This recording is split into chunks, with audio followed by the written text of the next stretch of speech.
السلام علیکم ورحمۃ اللہ وبرکاتہ۔ معزز سامعین و ناظرین، ہم پچھلے مضامین میں پڑھ چکے ہیں کہ مغلیہ سلطنت کے کمزور ہو جانے کے بعد انگریزوں نے بر صغیر پر قبضہ کرنا شروع کر دیا تھا۔ پہلا قبضہ انہوں نے بنگال پر کیا۔ وہاں کے نواب سراج الدولہ جو ایک مسلمان حکمران تھے، ان سے جنگیں کیں، ان کو شہید کیا۔ اب ان کی راہ میں ایک ہی مضبوط ریاست باقی تھی جس کو وہ ختم کرنے کے در پہ تھے، وہ تھی میسور کی ریاست۔ وہاں ایک بہادر جفاکش حکمران تھے، ٹیپو سلطان، وہ حکومت کر رہے تھے۔ تو اب ان کی حکومت کو ختم کرنے کے انگریز در پہ ہو گئے۔ اس کے لیے انہوں نے بڑی سازشیں کی، نظام کو اپنے حیدرآباد کے نظام کو اپنے ساتھ ملایا، مرہٹوں کو اپنے ساتھ ملایا، اور اس طرح ٹیپو سلطان کو تنہا کر دیا۔ لیکن ٹیپو سلطان بڑے عزم و ہمت والے انسان تھے، وہ ہمت نہیں ہارے اور انہوں نے بڑی مضبوطی سے اور بڑی ہوشیاری سے اپنی حکومت چلائی اور پھر انگریزوں سے بھی جنگیں کی۔ انگریزوں نے ان کے ریاست پہ حملے کیے، انہوں نے اپنے ریاست کا دفاع کیا۔ لیکن آخری لڑائی جب ہوئی اور ان کا جو قلعہ تھا سرنگا پٹم، اس کو گھیر لیا گیا، انگریزوں نے گھیر لیا، اور پھر اپنے لوگوں نے میں سے کچھ نے غداری کی۔ خاص طور سے غداروں میں میر صادق کا نام آتا ہے، جس نے انگریزوں کے ساتھ مل کر ان کو سہولت فراہم کی، ان کے لیے قلعے کا دروازہ کھولا اور ان کو اندر آنے دیا۔ اس طرح وہ انگریز قلعے میں داخل ہو گئے اور ٹیپو سلطان کے جو تھوڑی بہت فوج اندر تھی اس کے اوپر حملہ کر دیا۔ ٹیپو سلطان بے حد بہادر جری انسان تھے، وہ آخر تک لڑتے رہے، یہاں تک کہ لڑتے لڑتے وہ بھی شہید ہو گئے۔ اس کا تفصیل احوال ہم پچھلے مضمون میں پڑھ چکے ہیں۔ ان کے بعد ٹیپو سلطان کے بعد ریاست میسور کے خاتمے کے بعد پھر اب کوئی ایسی بڑی طاقت نہیں تھی جو انگریزوں کی راہ میں آتی، رکاوٹ بنتی، تو انگریز بلا شک غیر پورے ہندوستان پر قابض ہو گئے تھے۔ اس کے بعد کوئی بڑی تحریک نہیں اٹھی جو انگریزوں کو چیلنج کر سکتی تھی۔ چھوٹی موٹی تحریکیں اٹھیں، اور ان میں ایک تحریک جو اٹھائی وہ تھے، اس کے سربراہ تھے سید احمد شہید۔ تو آج ان کا حال ہم پڑھیں گے۔ ان کا ذکر کیے بغیر یہ سمجھیے کہ تحریک آزادی کے جو شہداء تھے ان کی فہرست نامکمل رہے گی۔ تو سید احمد شہید کا کچھ تعارف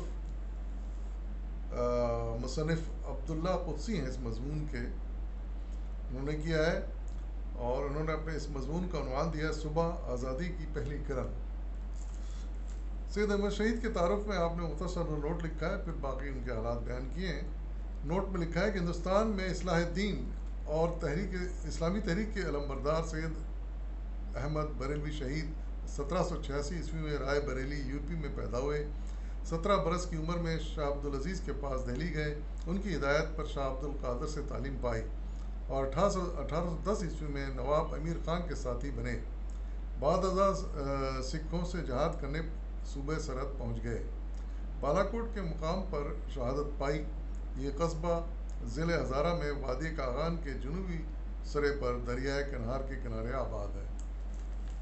یہ ان کا مختصر تعارف تھا۔ آئیے ہم ان کے حالات پڑھتے ہیں۔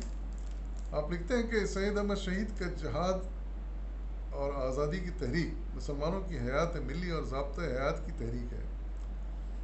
بقول علامہ اقبال، اگر اذاں اور نماز کی اجازت ہو تو صرف اس سے دین آزاد نہیں کہلاتا، اور اگر مسلمانوں کی حکومت ہو تب بھی نہیں کہا جا سکتا کہ اسلام آزاد ہے۔ سید صاحب کے زمانے میں مغلیہ سلطنت کا چراغ گل ہونے ہی والا تھا۔ حکومت قلعے کی چار دیواری تک محدود ہو گئی تھی۔ مسلمان اب شاہ ولی اللہ کے زمانے کی طرح باہر سے امداد کرنے کے قابل بھی نہیں رہے تھے، نہ دوسری کوئی طاقت اور حکومت ایسی تھی جو مظلوموں کی مدد کرتی، اور نہ اب معاشرے میں کوئی انقلابی تحریک باقی تھی۔ ٹیپو سلطان کے بعد کوئی تحریک ایسی باقی نہیں رہی تھی۔ لیکن مسلم معاشرے استوار کرنے اور غیروں کے دست ظلم سے آزاد کرانے کی جو لگن شاہ ولی اللہ نے پیدا کی تھی وہ حالات اور زمانے کے ساتھ مختلف شکلوں میں ڈھلتی رہی. اس کی تکمیل کے لیے ان کے خاندان اور ان کے بڑے صاحبزادے شاہ عبدالعزیز نے بھی کوششیں کیں. عوامی تحریک. سید احمد شہید کی پوری زندگی پر غور کیا جائے تو معلوم ہوگا کہ وہ شاہ عبدالعزیز کے خواب کی جاگتی تعبیر تھے. مسلمانوں کی آزادی کی جدوجہد کے لیے زمانے میں ان سے موزوں ترین اور کوئی شخص نہیں تھا. ایسا معلوم ہوتا تھا جیسے جہادی کے لیے وہ پیدا ہوئے ہوں. وہ کردار، گفتار، رفتار میں سراپا اخلاص تھے اور جہادی زندگی میں آزمودہ کار سپاہی تھے. جب ہم ان کی زندگی پر غور کرتے ہیں تو معلوم ہوتا ہے کہ انہیں ابتدائی تعلیم سے کوئی خاص دلچسپی نہ تھی، بلکہ کبڈی کھیلنے، سخت ورزش کرنے اور کشتی لڑنے کا انہیں بہت شوق تھا. سید صاحب خود فرماتے ہیں کہ بچپن ہی سے یہ بات میرے دل میں جم گئی تھی کہ میں کافروں کے ساتھ جہاد کروں گا. اس تمنا کا اظہار وہ اکثر موقع پر خود کرتے ہیں. اسی زمانے میں انہوں نے تلوار، تیر کمان اور بندوق کا بھی استعمال سیکھا.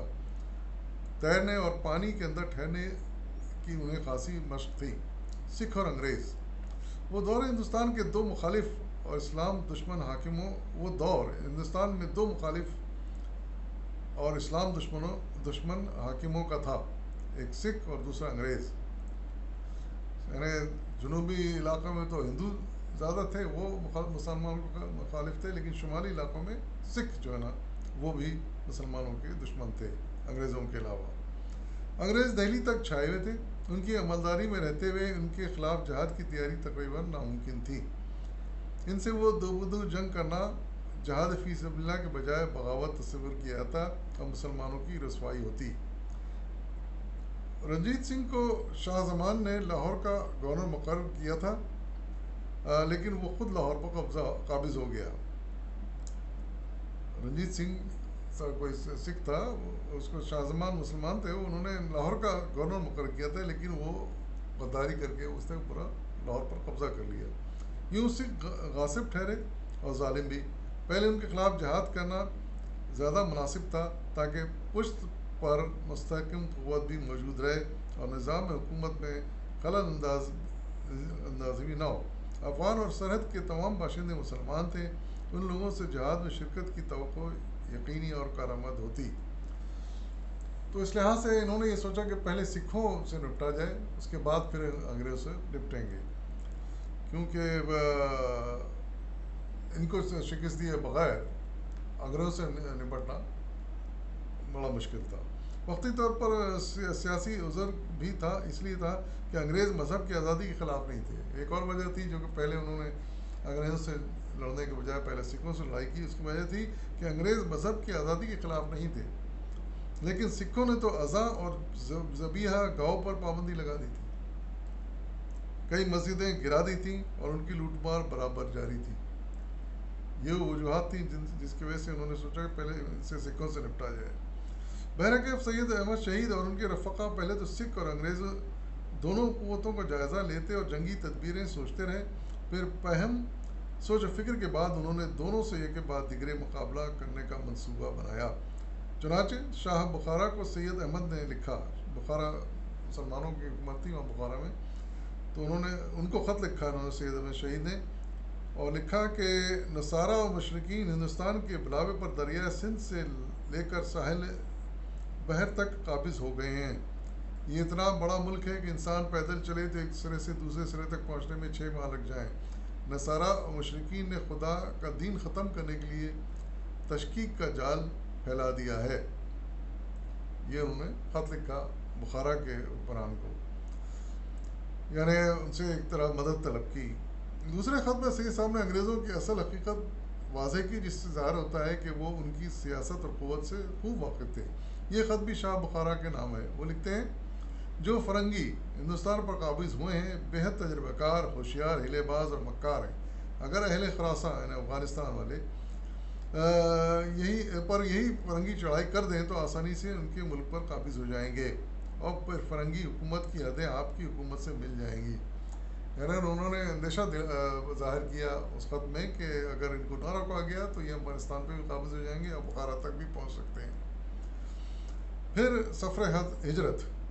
17 جون 1826 کو سید احمد اپنے قافلے کے ساتھ جہاد کے عزم سے سرشار ہجرت پر روانہ ہوئے. گویا یہ اس سیاسی فتوے کی تکمیل تھی جو شاہ عبدالعزیز نے دیا تھا، جہاد یا یہاں سے دائمی مفارقت. سید احمد کے خزانے میں 10,000 روپے تھے. انہوں نے چھوٹی چھوٹی رقمیں تھیلیوں میں سلوائیں اور مختلف نمازیوں کے کمر میں باندھ دیں. توپ اور تفنگ اور سامان سفر سے رئیسوں اور مریدوں نے مدد کی. اس طرح لوگوں میں امید کی نئی کرن پھوٹی اور آزادی کی نئی جھلک نظر آنے لگی. گوالیار اور ٹونک. سید احمد قافلہ لے کر گوالیار گئے اور انگریزوں کے قدیم مقابل امیر خان کے ساتھ مہاراجہ سندھیا سے ملے. وہیں لشکر کی باقاعدہ ترتیب اور تنظیم قائم کی اور فوج کو مختلف حصوں میں تقسیم کیا. یہاں سے روانہ ہو کر وہ ٹونک پہنچے اور نواب امیر خان سے مشورے کرتے رہے. انہوں نے مسلسل امداد کا وعدہ کیا اور سید احمد کے اہل عیال کو ٹونک میں رکھا. اس طرح ان کا ایک مرکز وہاں قائم ہو گیا. سندھ. اجمیر سے سید احمد میواڑ اور مارواڑ کے مختلف مقامات پر قیام کرتے سندھ میں داخل ہوئے. پھر وہاں سے گھارو، میرپور خاص، ٹنڈو یار سے ہوتے ہوئے حیدرآباد پہنچے. حیدرآباد میں بھی آپ کے مرید موجود تھے. یہاں میران تالپور کی حکومت تھی. میر صاحب آپ سے مل کر بہت خوش ہوئے اور آپ کے اہل ویال کو اپنے پاس ٹھہرانے کی پیشکش کی. یہاں ہزاروں آدمیوں نے بیعت کر لی. آپ نے دعوت جہاد کا ایک خط بہاول خان والی بہاولپور کو بھی بھیجا. حیدرآباد سے کچھ قافلے کشتیوں میں، کچھ پیدل روانہ ہوئے. کوٹری، ملاکوٹ، رانی پور، ٹنڈو بستی خان ہوتے ہوئے پیر کوٹ پہنچے. اس جگہ پیر سبقت اللہ شاہ بانی ہر جماعت نے سید کی بڑی خاطر تواضع کی. کئی روز انہیں مہمان رکھا. سبقت اللہ شاہ خود بڑے مجاہد تھے اور سکھوں سے جہاد کا ارادہ کیے ہوئے تھے. اپنی جماعت کے ساتھ جا کر سید صاحب سے ملنے کا ارادہ ظاہر کیا، لیکن راستہ مخدوش ہو گیا تھا، اس لیے نہیں جا سکے. سندھ میں یہی مرد مجاہد تھے جن کی سید احمد نے سب سے زیادہ تعریف کی ہے. نوشہرہ. سید احمد نے یہاں پہنچ کر سکھوں کے کوائف معلوم کیے، خصوصاً ان کے لشکر کی تفصیل حاصل کی. بدھ سنگھ کے لشکر کی تعداد 7,000 تھی اور مجاہدین کل 1,500 تھے. سکھ تمام سامان حرب سے لیس تھے، یعنی سامان جنگ سے لیس تھے، بندوقیں، تلواریں وغیرہ تھیں. مجاہدین کے پاس صرف بندوقیں تھیں. تو ہو سکتا ہے توپیں بھی ان کے پاس. مجاہدین کے پاس صرف بندوقیں تھیں. طے ہوا کہ دشمن کی قوت پر اچانک حملہ کیا جائے. اس سے پہلے سید صاحب شرعی احکام کے مطابق رنجیت سنگھ کو ایک اعلام بھی بھیج چکے تھے. شب خون کا انتخاب ہوا اور تو ہر مجاہد لڑنے سبقت کرنا چاہتا تھا، یعنی بڑا جذبہ پایا جاتا تھا لوگوں میں اس وقت جہاد کا. 900 آدمیوں کا انتخاب ہوا. آدھی رات کے قریب یہ جماعت دریائے لنڈ کے مغربی کنارے سے روانہ ہوئی. سکھ لشکر نے کوڑے سے باہر کھلے میدان میں پڑاؤ ڈالا تھا. 21 دسمبر 1826 عیسوی کی صبح پہلے پہر مجاہدین نے حملہ کیا. مجاہدین نے سکھوں پر حملہ کیا اور 700 سکھ مار دیے. 36 ہندوستانی اور 46 قندھاری شہید ہوئے. اس جنگ میں مولوی باقر علی عظیم آبادی اور اللہ بخش خان سالار بھی شہید ہوئے. اسی لڑائی میں سکھوں کو بری طرح شکست ہوئی. اس لڑائی میں بدھ سنگھ ان کا جو سکھوں کا لیڈر تھا پسپا ہو کر سیدو پہنچ گیا اور مجاہدین کی شجاعت کے خوب چرچے ہوئے. پٹھانوں کو امید ہوئی کہ سکھوں کی یورش سے انہیں نجات مل جائے گی. ممتاز قوانین میں سے خادے خان رئیس ہند نے بیعت کی اور اس کے بعد اشراف خان رئیس زیدہ اور فتح خان رئیس پنجتار نے بیعت کی. خادے خان سید صاحب کو ہنڈ لے گیا. وہاں اور بھی سردار آ کر شریک ہوئے اور لشکر کی تعداد 5,000 ہو گئی. یعنی وہاں کے مقامی لوگوں کو ملاتے چلے گئے، مختلف لیڈروں کو اور لوگوں کو، اور اس طرح انہوں نے 5,000 کا لشکر جمع کر لیا، جبکہ پہلے صرف 1,500 تھے ان کے پاس مجاہدین. بالا کوٹ. سید صاحب نے 1830 کے آخر میں راجوری میں اپنا مرکز قائم کیا اور چھوٹے چھوٹے سرداروں سے تعلق قائم کر کے انہیں یہ دعوت دی کہ کشمیر کو آزادی کرانے میں ان کا ساتھ دیں۔ مجاہدین نے مظفر آباد وغیرہ میں مقامی لوگوں کی مدد سے سکھوں کا مقابلہ کیا، لیکن گرمی شروع ہونے کی وجہ سے یہ مقام غیر محفوظ ہو گیا، لہذا سید صاحب نے بالاکوٹ کو اپنا مرکز بنایا۔ یہاں سے مقابلہ کرنا بھی آسان تھا اور کشمیر کا آغان کی راہ بھی کھلی ہوئی تھی۔ بالاکوٹ ضلع ہزارہ کی تحصیل مانسرہ میں ایک چھوٹی سی جگہ ہے۔ یہ دریائے کاغان کے کنارے واقع ہے اور 3 اطراف سے پہاڑوں میں گھرا ہوا ہے۔ تمام مجاہدین کی متفقہ رائے تھی کہ یہ جگہ لڑائی کے لیے مناسب اور محفوظ رہے گی۔ سکھ یہاں آسانی سے داخل نہیں ہو سکیں گے، لیکن یہی موت کی وادی ثابت ہوئی۔ شہادت۔ بالاکوٹ میں سید احمد کا قیام جنرل شیر سنگھ کے لیے پریشانی کا سبب بن گیا، لہذا وہ بالاکوٹ کے قریب اپنا لشکر جمع کرنے لگا۔ بالاکوٹ کے راستے 2 تھے، ایک راستہ تو چھوٹے پل سے گزرتا تھا، جبکہ دوسرا بہت چکر کھا کر جھاڑیوں اور درختوں میں پہنچتا تھا۔ سید احمد نے دونوں جگہ محافظ مجاہدین لگا دیے۔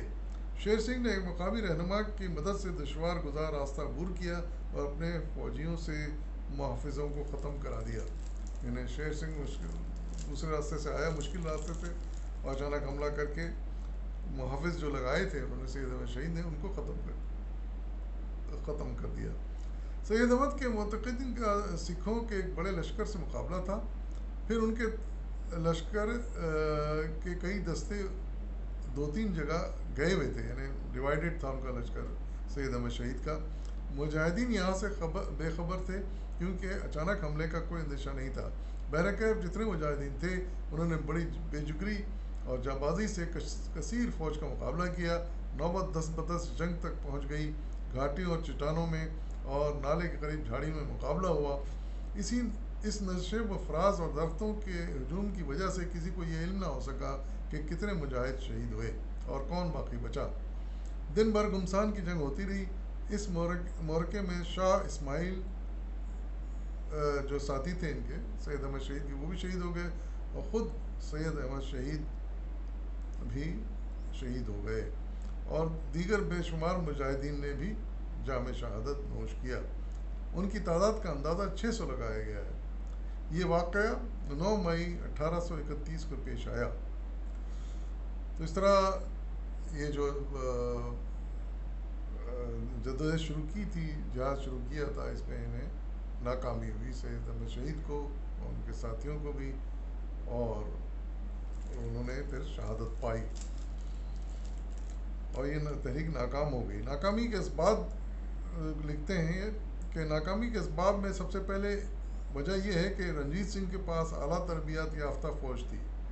رنجیت سنگھ جو سکھوں کا کمانڈر تھا، اس کے پاس اعلیٰ تربیت یافتہ فوج تھی، بہترین سامان جنگ تھا، مشین گنیں تھیں۔ یورپ کے جرنیلوں نے فوج کو کئی نئی تکنیک اور طریقے جنگ کی تربیت دی تھی۔ فرانسیسی اور اطالوی جرنیل رنجیت سنگھ کے پاس ملازم تھے، اس لیے سکھ فوج کی کارکردگی بہت اچھی تھی اور انہوں نے مسلمانوں پر بھرپور حملہ کیا۔ ان کے مقابلے میں مجاہدین غیر تربیت یافتہ، بے زر و سامان اور بے یارت مددگار تھے۔ ان کے ہتھیار فرسودہ لیکن شوق شہادت اور پامردی میں وہ بے مثال تھے۔ مکمل فوجی تربیت اور بے سر و سامانی کے بعد وہ شبخون مارنے اور گوریلا جنگ کرنے میں اکثر کامیاب ہوتے رہے، لیکن باقاعدہ جنگ میں بہترین سامان حرب سے لیس افواج کثیر سے دو جنگ کر کے فتح حاصل کرنا ان کے بس کی بات نہ تھی۔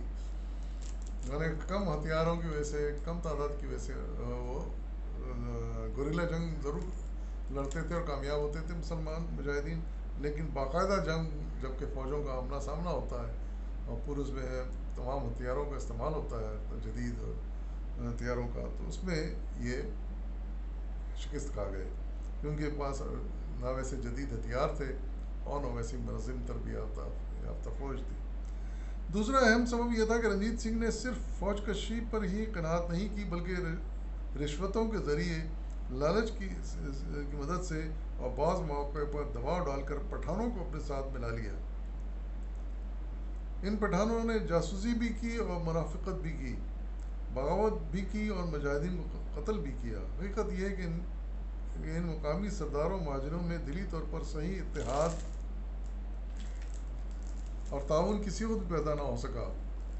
کھلم کھلا مخالفت تو اسی دن سے شروع ہو گئی جب یار محمد خان شہدوں میں میدان جنگ چھوڑ کر چلا گیا۔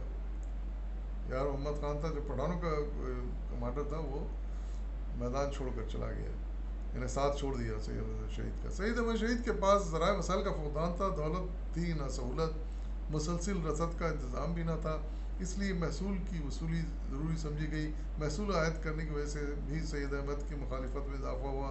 مجاہدین اور منتظمین نفاذ اسلام کے جوش اور جذبے اور جہاد میں ایسے سرشار تھے کہ پٹھانوں کی نفسیات اور سرحد کے باشندوں کی روایتی اور سماجی رسوم کی طرف توجہ دینے کا خیال ہی نہ آیا۔ اس کے علاوہ سیاست اور بین الاقوامی رابطے کی مہلت بھی کم ملی۔ جوش اسلام میں قانون شریعت کا فوری نفاذ اور امن کے قوانین کو جنگ کے دوران عائد کر دینا بھی ایک طرح سے اجتہادی غلطی تھی۔ مثلا نکاح بیوگان سرحد میں پٹھانوں کے لیے بالکل نئی بات تھی، اس پر عمل درآمد کرنے میں صبر کی ضرورت تھی، خاص طور پر جنگ کے زمانے میں اس کا اجرا مصلحت، دور اندیشی اور سیاست کے خلاف تھا۔ اگرچہ سید احمد شہید ہو گئے، لیکن کوئی یہ نہیں کہہ سکتا کہ ان کی تحریک ختم ہو گئی۔ انہوں نے تمام ہندوستان میں ایک عالمگیر جذبہ پیدا کیا اور ایک ایسی جماعت کی داغ بیل ڈالی جس میں جذبہ حریت، شوق جہاد کی صورت اختیار کر گیا۔ یہ جذبے اپنے حدت میں آگ کے مانند تھے جس کی چنگاریاں برسوں تک سلگتی رہیں۔ اس تحریک کے اثر آفرینی سرحد سے لے کر مشرقی بنگال، بہار اور پنجاب میں عرصے دراز تک جاری ساری رہی، بلکہ اسی کے اثر سے آگے چل کر حریت کے کئی نقوش ابھرے اور چھوٹی بڑی تحریکوں کو اپنا سفر جاری رکھنے میں بڑی حد تک تقویت ملی۔ اس تحریک کی مثال ایسے درخت کی مانند ثابت ہوئی جس کے ثمرات طائر وقت نے دور تک پہنچائے اور ان کے بیجوں سے کئی نئے پودے پھوٹ نکلے۔ تو یہ سرگزشت تھی سید احمد شہید کی، جو جن کا تاریخ میں بڑا نام ہے، اور وہ بھی ایک عظیم الشان مجاہد اور شہید تھے، اور جنہوں نے آزادی کی خاطر جان قربان کر دی۔ جلدی پھر معاملہ